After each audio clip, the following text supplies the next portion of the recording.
சர்வதேச அளவில் புகழ்பெற்ற இந்திய ஆவணப்பட தயாரிப்பாளர், இயக்குனர் மற்றும் எழுத்தாளரான சுப்பிரமணியம் கிருஷ்ணசாமி அவர்களுடைய சரித்திரத்தை இன்றைய சான்றோர் சரித்திர நிகழ்ச்சியில் நினைவு கூறுவதில் பெருமையடைகின்றோம். கிருஷ்ணசாமி அவர்கள் 1937 ஆண்டு ஜூலை மாதம் 15ஆம் தேதி பிறந்துள்ளார். 2025ஆம் ஆண்டு டிசம்பர் மாதம் 28ஆம் தேதி காலமாகியுள்ளார்.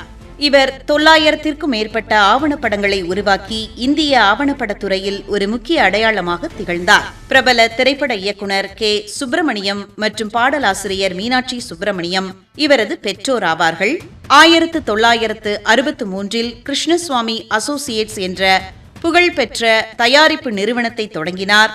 கிருஷ்ணசாமி அவர்கள் கொலம்பியா பல்கலைக்கழகத்தில் வெகுஜன ஊடகவியல் பயின்றார்.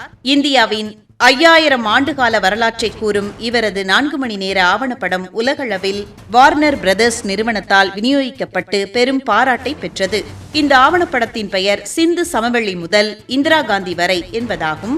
தென்கிழக்கு ஆசியாவில் இந்திய கலாச்சாரத்தின் தாக்கத்தை விளக்கும் இந்திய முத்திரைகள் தூர்தர்ஷனில் 18 அத்தியாயங்களாக ஒளிபரப்பானது.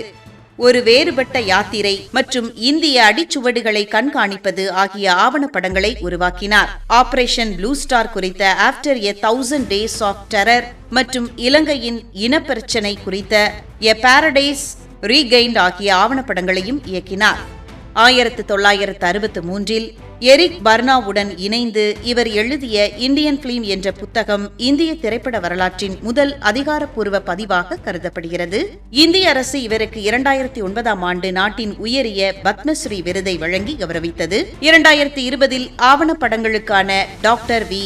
சாந்தாராம் வாழ்நாள் சாதனையாளர் விருது இவருக்கு வழங்கப்பட்டது.